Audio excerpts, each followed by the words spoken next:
श्रीमद् भगवत गीता 8वां अध्याय।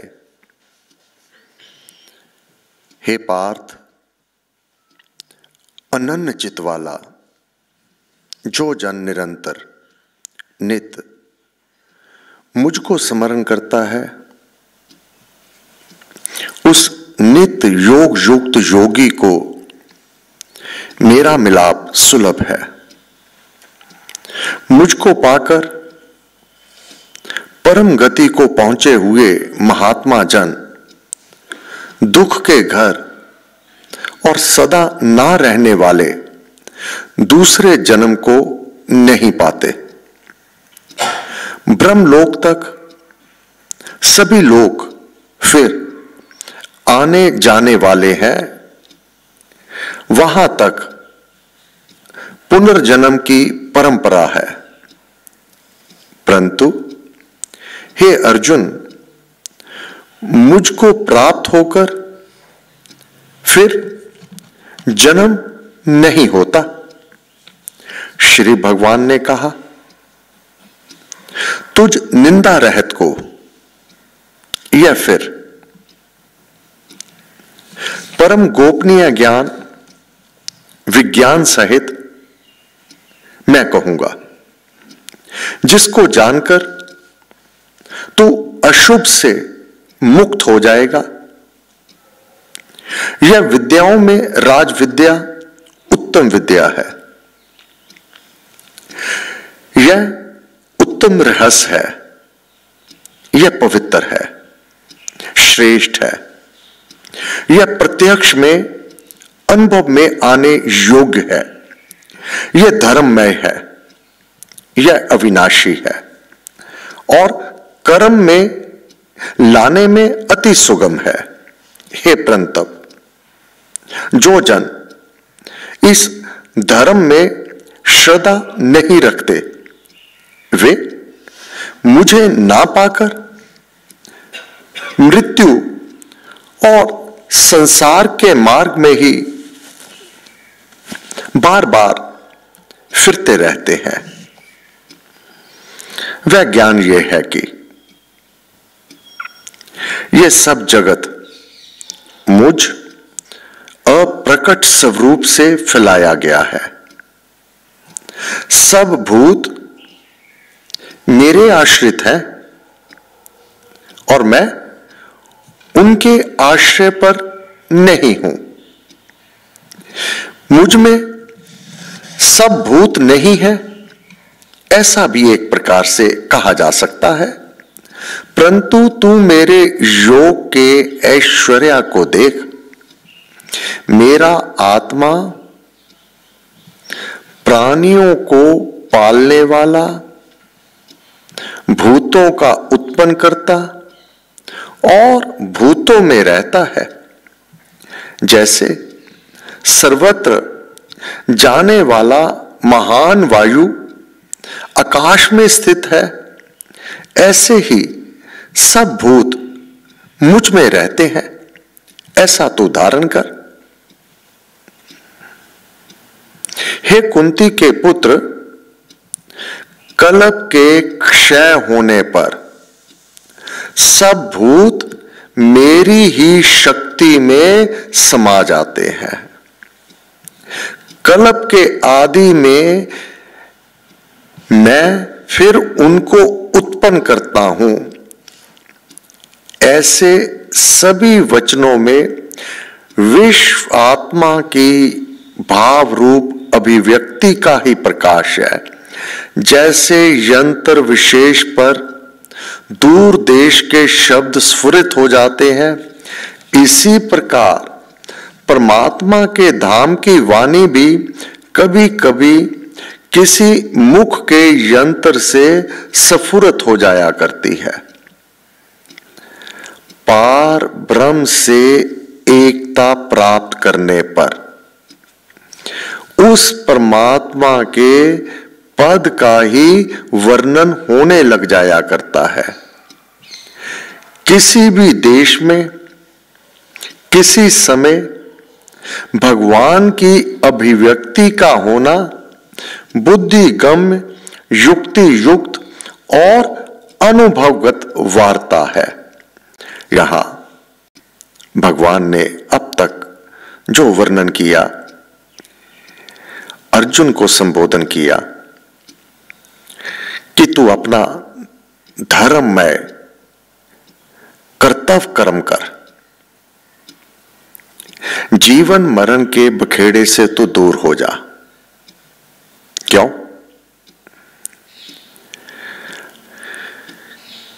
इस व्यवहारिक जीवन में जैसे स्वर्ण से, सोने से आभूषण बनते हैं, सिर का भूषण है, वह जेवर सिर पर पहना जाता है, माथे पर पहना जाता है, कानों में पहना जाता है, बाजू में अथवा पांव में, उसका कोई रूप है, कोई रंग है। सभी जेवरों को अगर गला दिया जावे तो उनका रूप बदला है, वह तत्व नष्ट नहीं हो गया। सोना तो एकत्रित हो जाएगा, एक स्थान पर इकट्ठा हो जाएगा, परंतु निस्संदेह रूप समाप्त हो जाएगा। अब उनमें यह पहचान पाना कि कौन सा सोने का जेवर जो बना हुआ था, माथे पर पहना जाता था, कौन सा बाजू में, कौन सा पांव में, वह सब रूप समाप्त हो गया, परंतु वह तत्व समाप्त नहीं हुआ। बनाने वाला और वह शक्ति समाप्त नहीं हो गई जिससे वह बना हुआ था। इसी प्रकार हे प्यारे, यह ज्ञान सब जगत मुझ अप्रकट स्वरूप से फैलाया गया है, उसी सोने से। अब दोबारा जो पांव में पहना जा रहा था जेवर, संभवतः अब बनाने में वह मस्तक पर पहना जावे, भगवान का मुकुट बन जावे, इत्यादि। इसी प्रकार जब जीव इस दुनिया से जाता है, केवल उसके स्वरूप इस शरीर का नाश हो जाता है, उसका रूप समाप्त हो जाता है, परंतु आत्मा उसी परमात्मा में एकाकार कर लेती है। अब कर्म अनुसार भगवान उसे इस धरती पर भेजता है। 4 वरण है। जिस प्रकार सोने की कीमत कम अथवा ज्यादा नहीं होती कि यह मस्तक पर पहनने वाला भूषण है, इसलिए इस सोने की कीमत अधिक होगी, और पांव में पहनने वाले भूषण की कीमत कम होगी क्योंकि वह पांव में पहना जाता था, ऐसा नहीं होता। इसी प्रकार 4 वर्ण,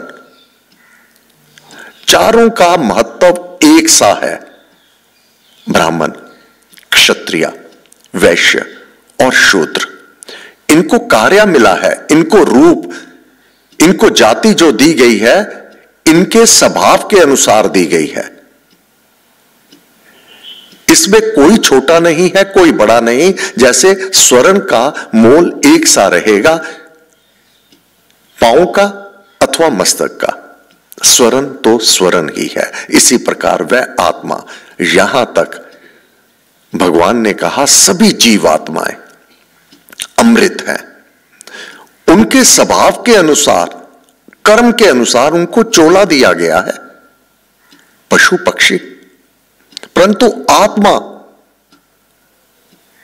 वह तो अमृत ही है, उसमें भेद नहीं है। इस प्रकार भगवान कह रहे हैं,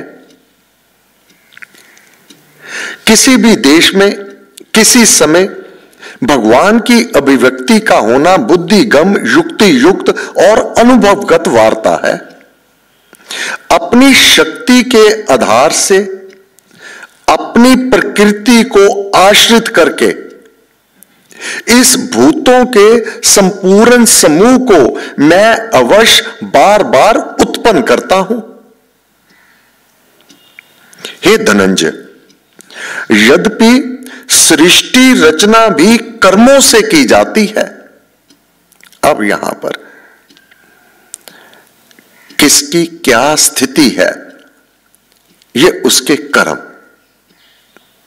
कितना खोट लेकर गए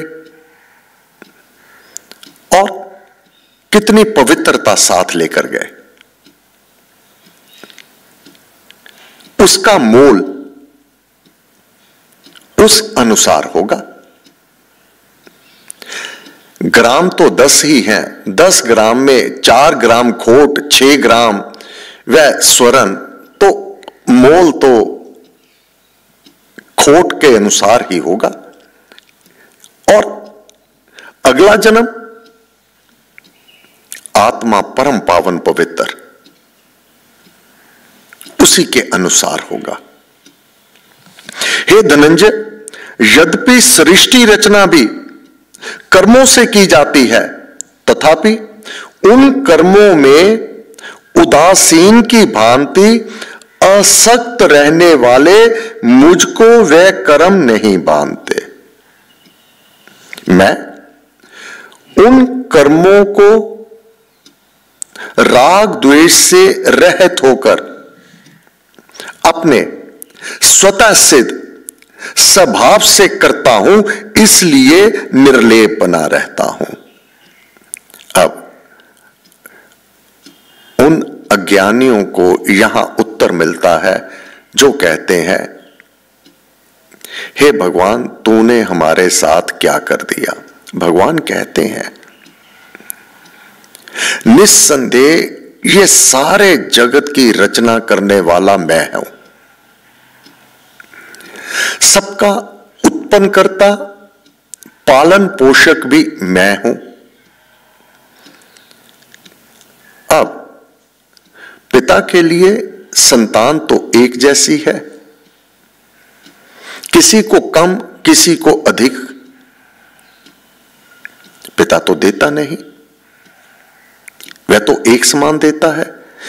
फिर भगवान किसी को कम किसी को अधिक क्यों दे देता है?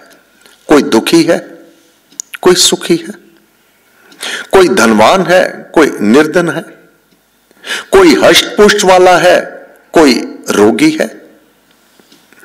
यहां भगवान ने स्पष्ट कर दिया, निस्संदेह मैं करने वाला हूं, परंतु मैं निर्लेप रहता हूं। राग द्वेष के वश ये मैं नहीं करता कि किसी से प्रीति है और किसी से द्वेष है, इसके वश में नहीं करता। जो जितने का अधिकारी है मैं उतना दे देता हूं, जो अपने कर्म के अनुसार जैसा कर्म किया होता है, जैसी पूंजी वह एकत्रित करता है, वैसे ही उसको मैं प्रदान कर देता हूं। इसमें मैं राग द्वेष किसी के साथ इस भाव से कोई कार्य नहीं करता, इसलिए मैं निर्लेप बना रहता हूं।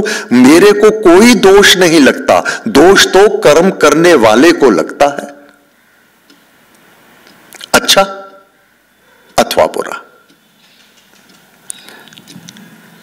इस प्रकार भगवान ने कहा, यह वह ज्ञान है, इसको समझ करके अपने व्यवहार में ले आना अति सुगम है। इसको मानव जान लेवे। कर्म प्रधान जगत जन जाना, जैसे कर्म करे जन कोई, वैसे फल पाता है सोई। निश्चित रूप से फल देने वाला वह परमात्मा है, परंतु तूने कर्म कैसे किए हैं, ये उसके आधार पर परमात्मा तुझे फल दे देवेगा। ना वह किसी से राग करता है, ना किसी से द्वेष करता है, वह तो समबन एक रस बन करके जो जितने का अधिकारी है उसको देता चला जाता है। ओम नमो भगवते वासुदेवाय नमः। हे गुरु महाराज, आपको बार बार नमस्कार नमस्कार नमस्कार। आज बुधवार भीतर अखंड जाप आरंभ होगा, जो सायंकाल तक चलेगा। धन्यवाद। सर्व शक्ति मते परमात्मने श्री रामाय नमः। सर्वशक्तिमते परमात्मने श्रीरामाय नमः। सर्वशक्तिमते परमात्मने श्रीरामाय नमः। सर्वशक्तिमते परमात्मने श्रीरामाय नमः।